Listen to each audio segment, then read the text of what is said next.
Hello everyone, তোমরা সকলে কেমন আছো? আশা করি তোমরা সকলেই খুব ভালো আছো।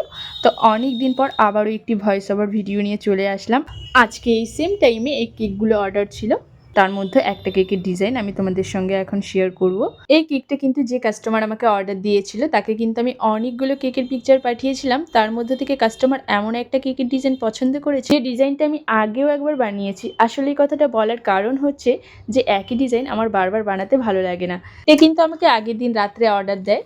তো পরের দিন সকালবেলা কাস্টমার ফোন করে এবং কেকের ডিজাইন সেম থাকবে, কিন্তু কেকের কালার, ফ্লেক্স বল, বাটারফ্লাই সব কিছুই চেঞ্জ করতে বলে। কিন্তু আমার কেকের সমস্ত কিছু রেডি করা হয়ে গিয়েছিল। আসলে কাস্টমার যে কেকটি আগে পছন্দ করেছিল সেই কেকটির কিন্তু সম্পূর্ণ ডিজাইনই পিঙ্ক কালারের মধ্যে ছিল। আর পরের দিন সকালবেলা উনি চেঞ্জ করতে বলেছে, মানে পিঙ্ক কালার হবে না, সেটা কিন্তু রেড কালারের মধ্যে আমাকে রাখতে হবে। কাস্টমার কিন্তু আমাকে বলেছিল কেকের উপরে দুটো ছবি দিতে হবে, মানে দুটো মেয়ের ছবি থাকবে। আসলে ওনার দুই যমজ মেয়ের বার্থডে, তার জন্য। তো সেটাও কিন্তু আমি পিঙ্ক কালারের মধ্যে বের করে রেখেছিলাম। তো কেকটা বানানোর পরে একদমই ভালো লাগছিল না, আর আমার হাতে সময় এত কম ছিল।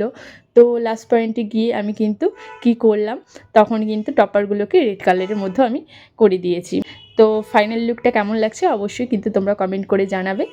ভালো লাগলে অবশ্যই লাইক, কমেন্ট, শেয়ার করে দিও। আর প্লিজ প্লিজ সাবস্ক্রাইব করে সাথে থেকো। আজকে এখানেই শেষ করছি, আবার দেখা হচ্ছে নেক্সট ভিডিওতে।